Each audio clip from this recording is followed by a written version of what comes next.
7 better alternatives to nursing homes for seniors who want independence and dignity. I remember the first time someone suggested I might need more care. They meant well, but I still recall how my chest tightened, as if a door was being closed quietly behind me. You see, we spend a lifetime creating a home, not just walls and furniture, but memories, smells, stories.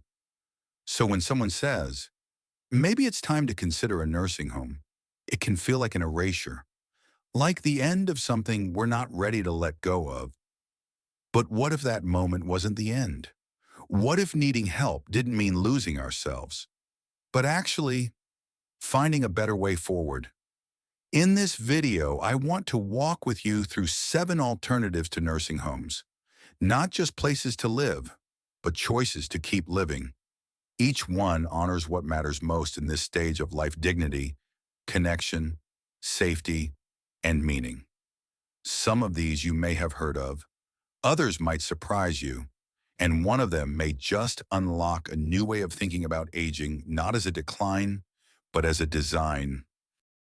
If you've ever wrestled with this question, whether for yourself or someone you love, please type 1 in the comments.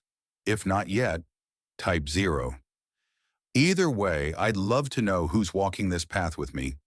And if this kind of honest, healing conversation touches your heart, please subscribe and turn on the bell. Let's stay connected. Number 1, the power of staying home with help. You don't have to leave home to get care. You just need the right kind of care to stay. Eleanor always said she'd never leave her little blue house on Maple Street. It was where she raised her children, where she sipped tea every afternoon, where her late husband planted sunflowers that still bloom in the front yard. But when her arthritis worsened and stairs became hard to manage, her daughter gently suggested a nursing home.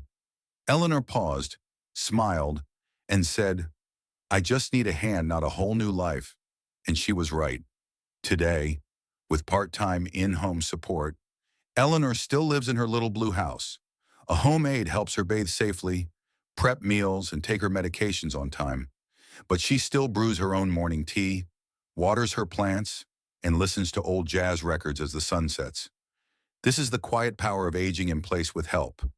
Not because you refuse change, but because you choose how it comes.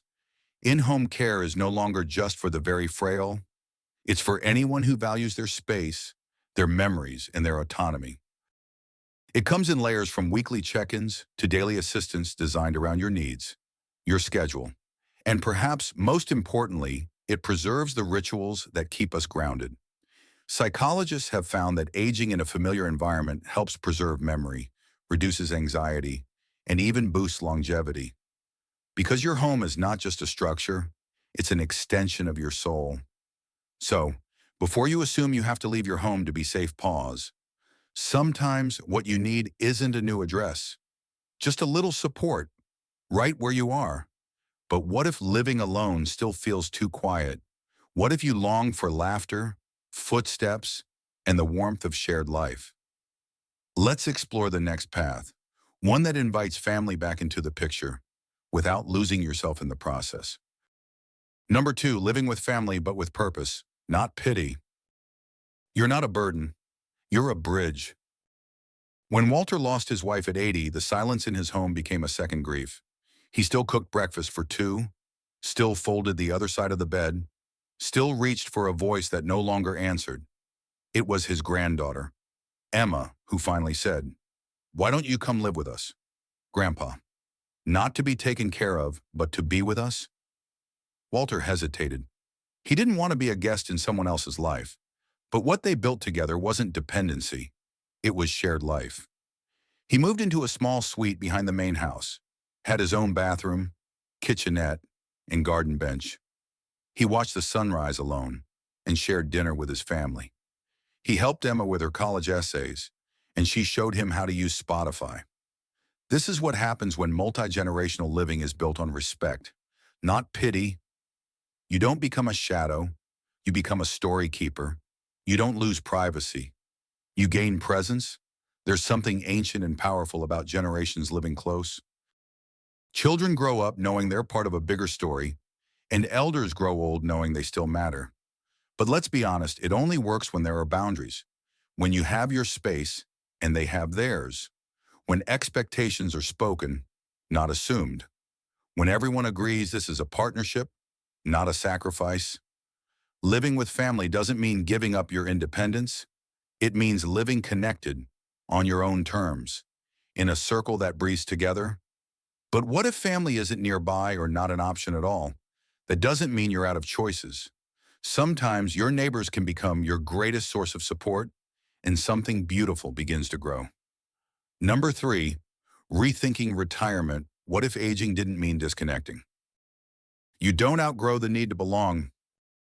There's a quiet misunderstanding in how society treats retirement, as if stepping away from work also means stepping away from community, from growth, from contribution. But aging isn't an exit.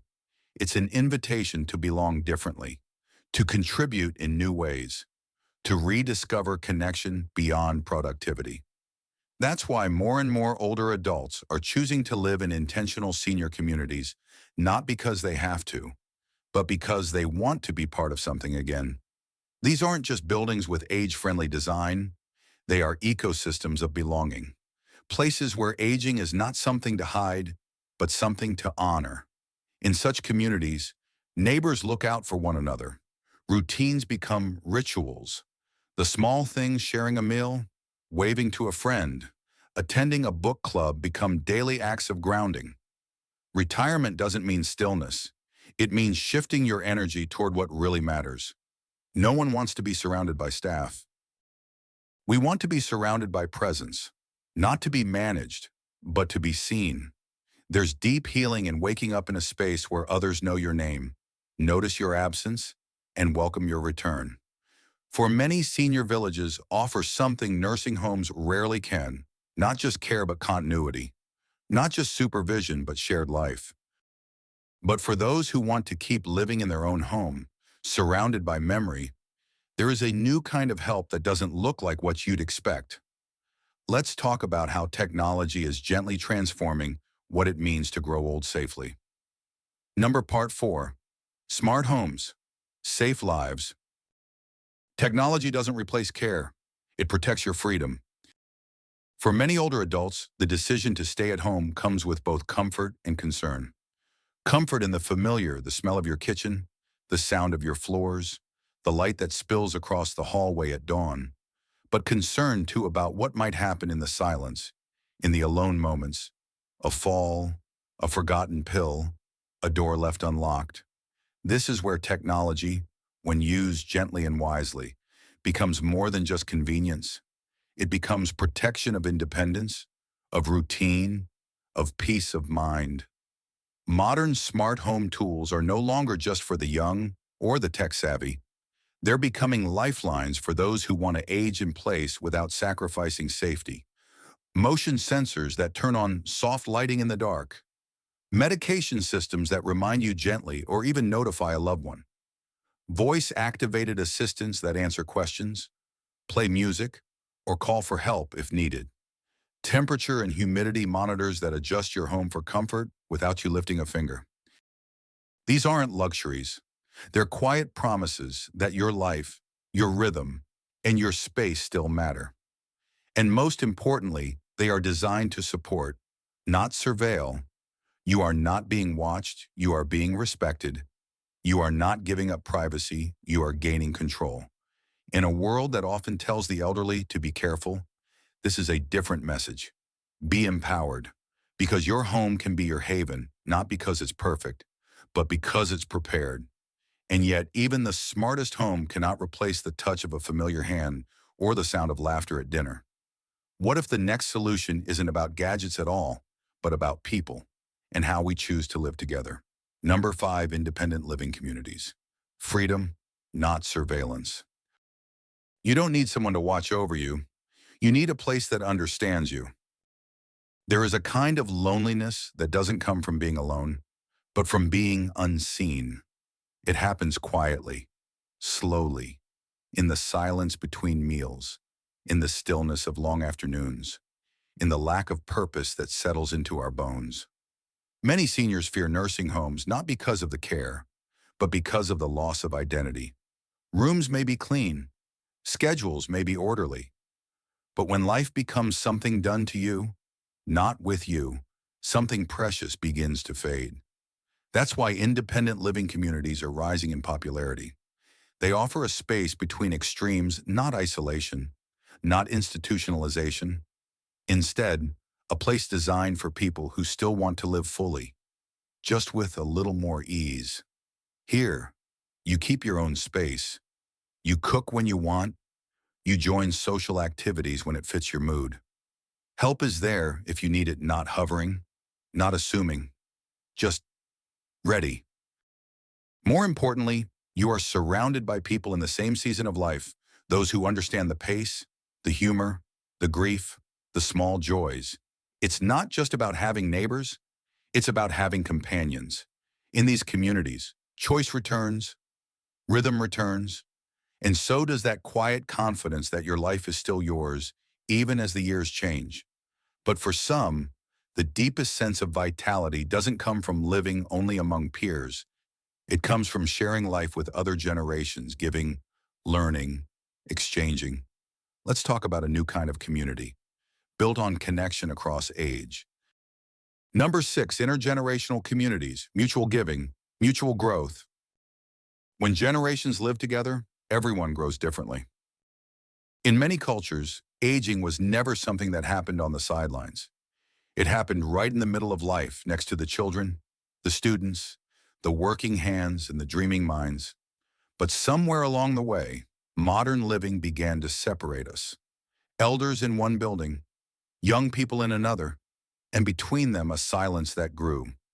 Yet human beings were never meant to age in isolation. We are wired for exchange, for stories to be passed down, for hands to be held, for lives to overlap. That's why intergenerational communities are quietly re-emerging as a powerful alternative. Not facilities, not senior-only zones, but neighborhoods where people of all ages live, laugh, and grow together. In these places, the presence of older adults isn't a burden, it's a blessing. Your life experience becomes part of the air others breathe, and in return, the energy of youth brings rhythm and relevance into your days. It's not about keeping up, it's about keeping connected. Learning from each other, sharing meals, asking questions, offering time, building a kind of social resilience that no institution could ever fabricate. These communities are not designed to fix aging. They are designed to celebrate living at every stage, side by side. And in that shared life, something very old and very human is restored. The sense that you are still needed, and that you still have something to give.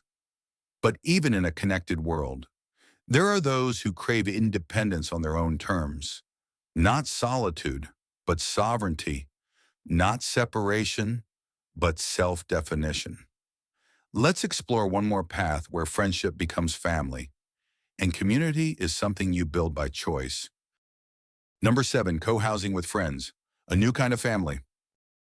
Home is not always where you were born. Sometimes it's where you are truly understood. There's something powerful about growing older with people who have walked a similar road.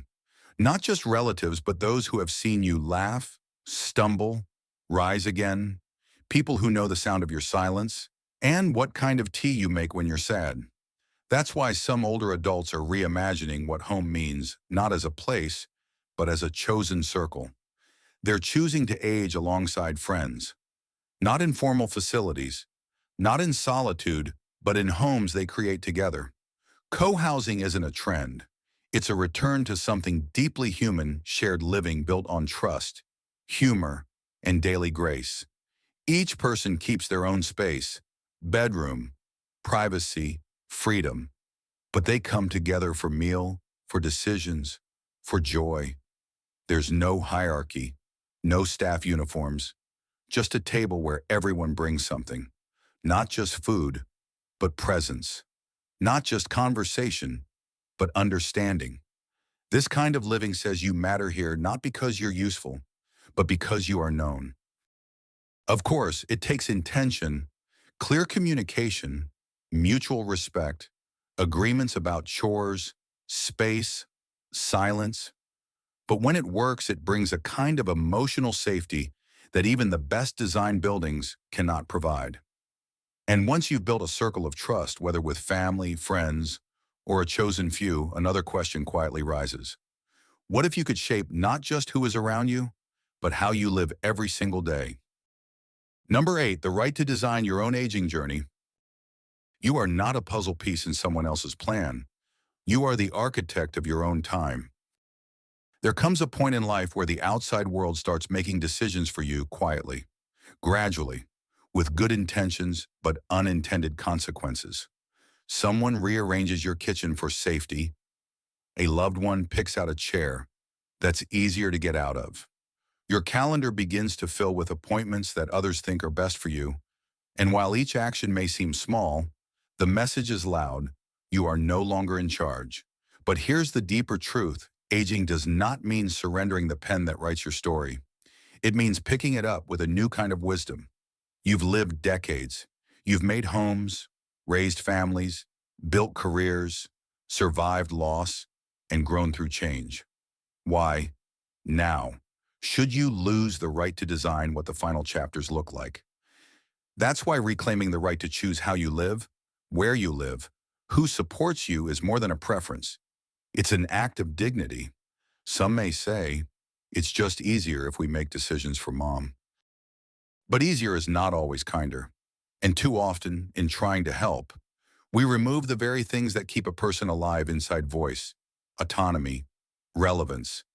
Designing your own path in later life doesn't mean doing everything alone. It means deciding what together looks like. It means asking what matters most to me now. Is it privacy, community, quiet mornings, walkable streets? Is it the ability to keep a pet, to host a family, to have a say in who comes through the door? These questions may seem small to others, but to the soul, they are sacred. When you're allowed to design the life that fits you, instead of being folded into something pre-designed, something beautiful happens. You return to yourself. You live not just longer, but more fully. And as we claim the right to shape our lives, another truth emerges. Our emotional health matters just as much as our physical well-being. Let's talk about that next. Number 9, emotional safety, the foundation of aging. Well, it's not just about being cared for, it's about being felt. When people talk about aging, the conversation often revolves around safety. Safe homes, safe stairs, safe medications, safe mobility. And while these are vital, they only touch the surface. There is another kind of safety we don't talk about nearly enough: emotional safety. The feeling of being accepted exactly as you are, the permission to feel deeply without judgment, the right to still have complexity. Even when the world wants to simplify you, emotional safety is not a luxury for old age. It's the foundation.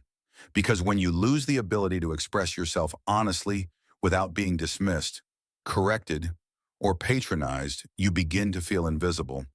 And invisibility, over time, becomes isolation. You can have a home with grab bars, emergency buttons, and a perfectly stocked medicine cabinet. But if you don't feel safe to say, "I'm sad today," or "I need space," or "I don't feel like talking right now," then the body may be safe, but the soul is not.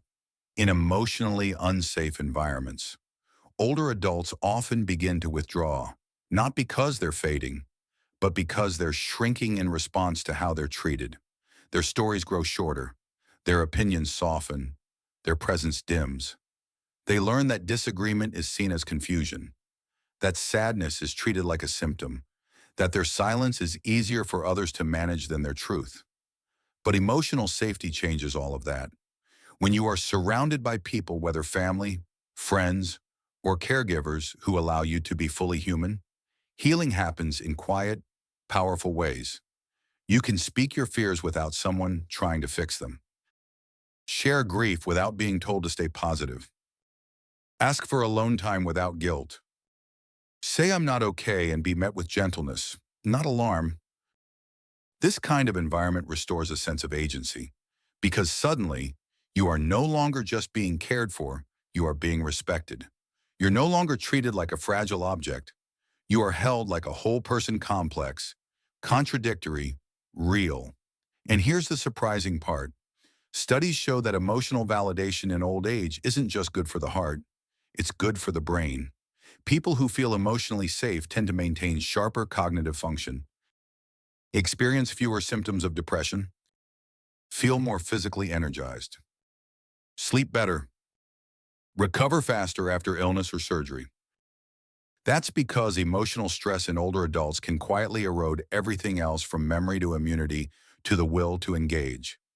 So what does it mean, practically, to create emotional safety? It means slowing down when you talk to an older person, not because you assume they don't understand, but because you want to hear them better. It means asking open-ended questions, not just, "Are you okay?" but "What's been on your mind lately?" or "What's something that's been difficult this week?" It means honoring silence, not rushing to fill it, not treating it as a problem, but allowing space for reflection. It means inviting the person into decisions, even small ones. Do you feel like eating now or later? Would you like to sit by the window or in the garden? Would you rather have someone help you or do it yourself today? Because every small choice is a small way of saying you still matter. Emotional safety isn't just something others give to you.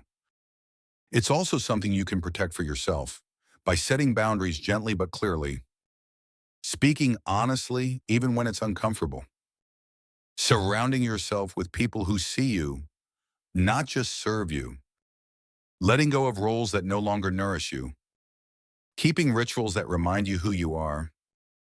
Aging is not about disappearing, it is about deepening. And emotional safety is the soil that allows that depth to flourish so that your later years are not just about surviving, but about being real, being whole, and being known. And when that kind of safety exists, when you no longer have to pretend, minimize, or hold back, something beautiful returns. Not youth, not productivity, but joy. Let's talk next about the small rituals that bring joy home again, one quiet moment at a time. Number 10, small rituals, big meaning, how joy returns in aging.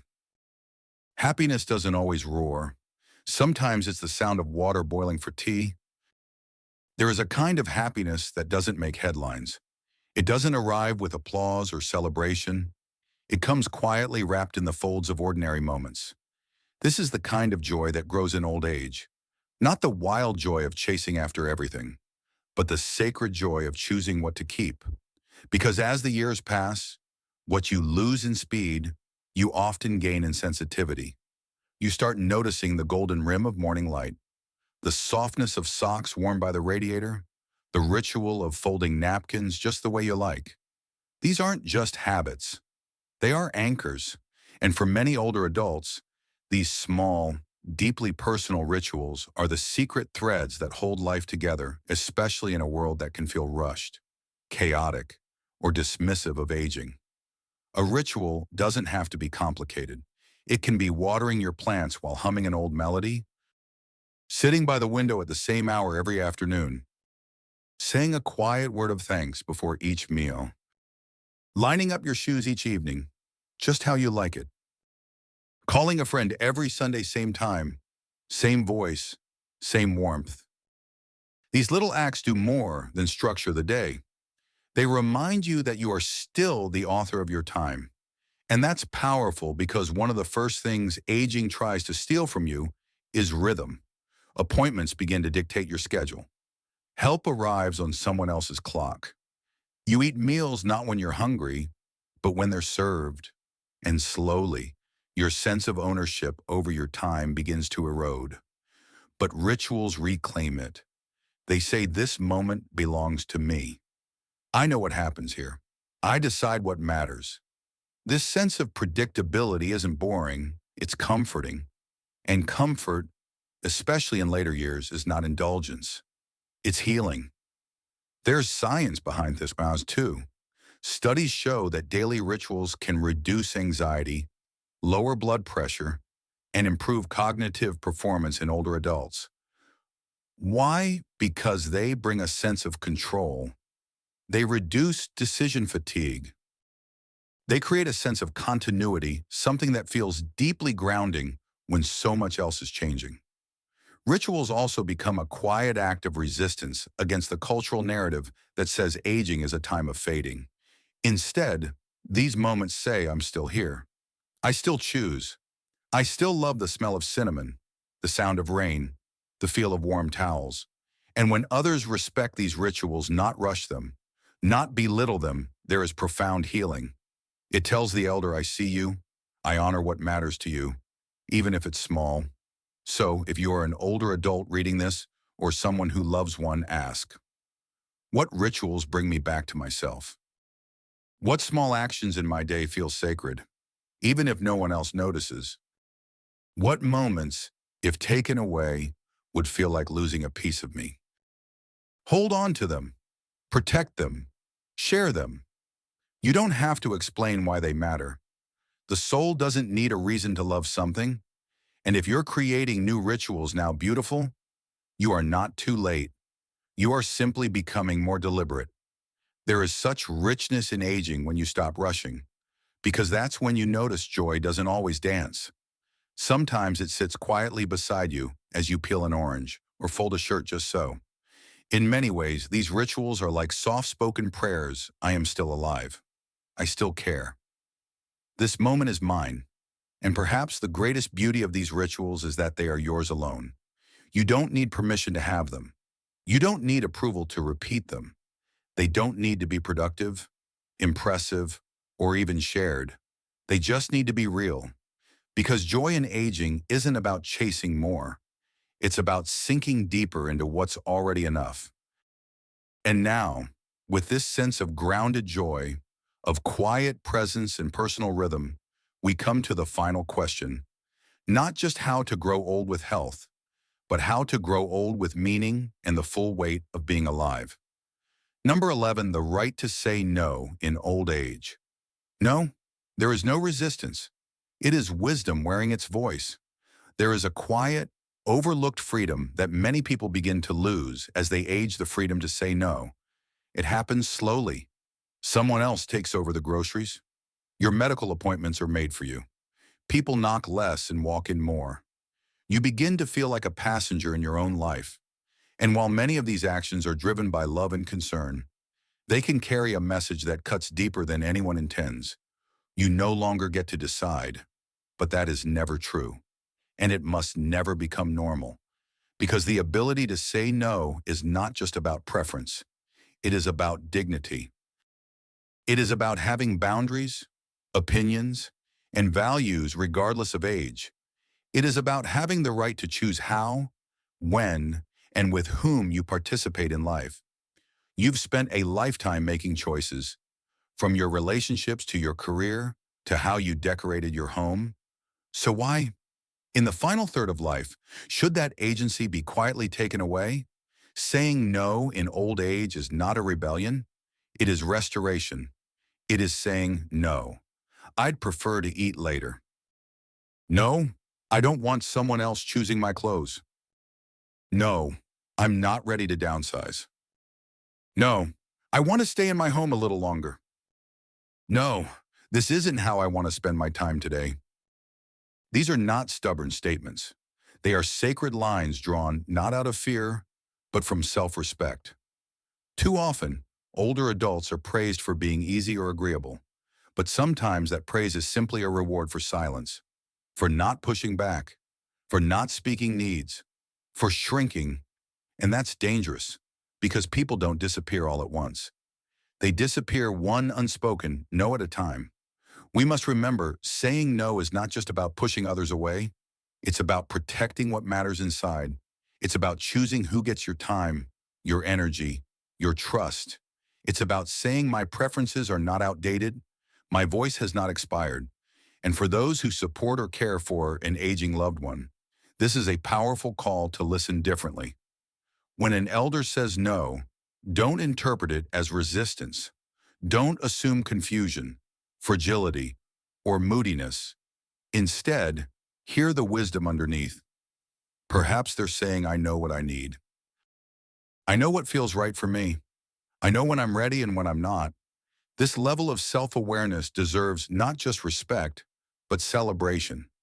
Learning to honor no is a skill for everyone involved in aging family, caregivers, professionals. It means slowing down. It means asking before acting. It means releasing the idea that your version of best is always right. Because here's the truth. What feels safe, comfortable, or logical to you may not feel that way to someone else. And that's okay. Each person has the right to shape their own boundaries. And for the older adult, saying no is also a way of staying alive inside. It's a reminder that you still own your days, your body, your boundaries. It's permission to be human, not just helped. In fact, learning to say no more freely in later years can bring a surprising sense of peace. You begin to protect your time with more care. You surround yourself only with the people and energy that uplift you. You stop attending out of guilt, doing out of duty, or smiling out of obligation. You start doing things for one simple reason, because you choose to. This kind of living may look quiet on the outside, but inside it is full of strength, and it's contagious. When others see you stand in your truth, they often begin to do the same. Your example gives them permission to honor their limits, too. So let this be a gentle affirmation for anyone aging. Your no is not a wall.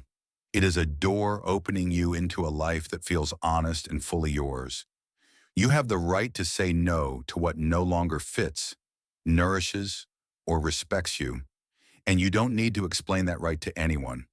Because once you learn to say no without guilt, something beautiful happens.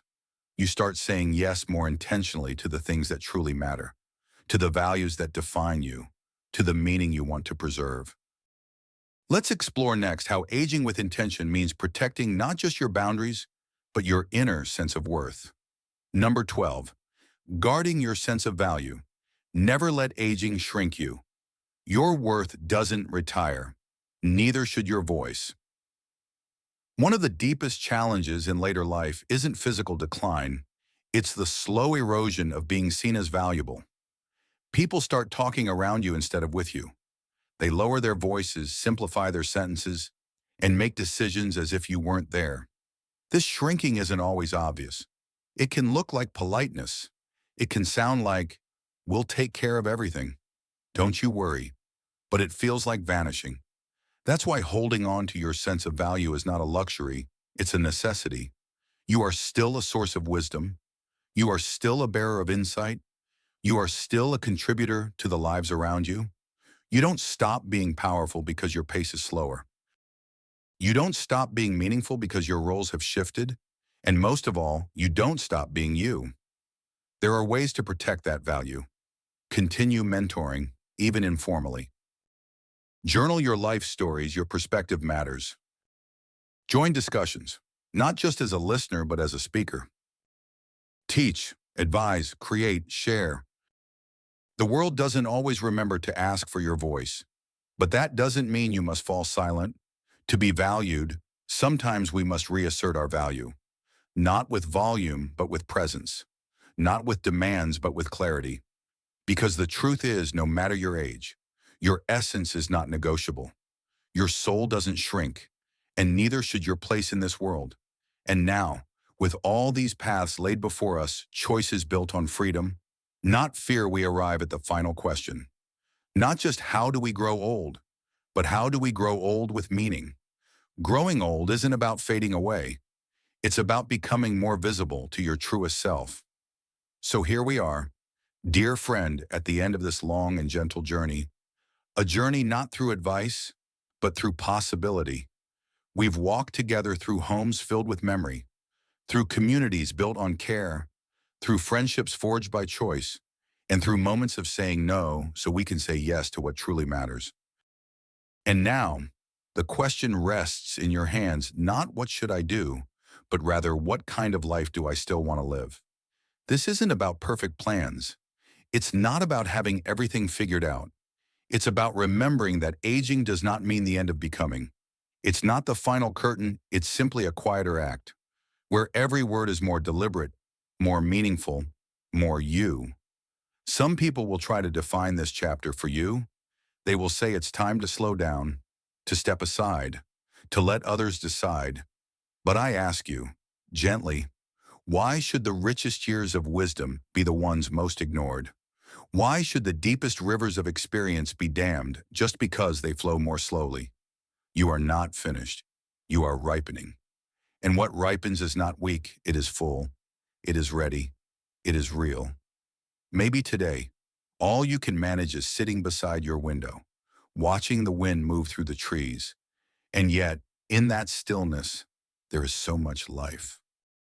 Maybe your hands don't do what they used to, but they still know the shape of comfort, the gesture of blessing, the rhythm of love. Maybe your name is no longer called in meetings or offices, but maybe it is whispered now in kitchens, in gardens, in the hearts of those you've quietly shaped. You have nothing to prove, but you do have something to preserve your essence, that quiet fire that has lived in you since your first breath. It doesn't go out with age. It simply burns lower, steadier, warmer. So as you consider the choices before you, whether to stay home, live with family, move into a vibrant community, or gather friends into a new kind of family, know this: you do not need permission to live on your own terms. You do not need to shrink so that others can feel helpful. You do not need to disappear just because the world doesn't know how to hold you. Instead, speak, even if your voice is soft. Choose, even if others don't understand. Trust that your life is still unfolding slowly, richly, beautifully. Let aging be the season when you finally return to what matters. Let it be the time when you gather what is essential and release what is not. Let it be the part of your story when you don't chase anything but everything comes into focus. And when doubt arises, as it sometimes does when you wonder if you're too late, too tired, or too small, remember this: you are still here. And that alone is reason enough to live like you matter. Because you do. You always have. You always will. A quiet invitation to reflect. So now, I ask you gently, sincerely, what part of today's conversation stirred something in you? Was it a reminder, a challenge, a sense of permission you didn't know you needed? Would you share it in the comments, not just for me, but for others walking the same road? Because your story, your thoughts can become someone else's turning point. I read every message, and I carry them with me. If this video touched something true in your heart, please consider subscribing and turning on notifications.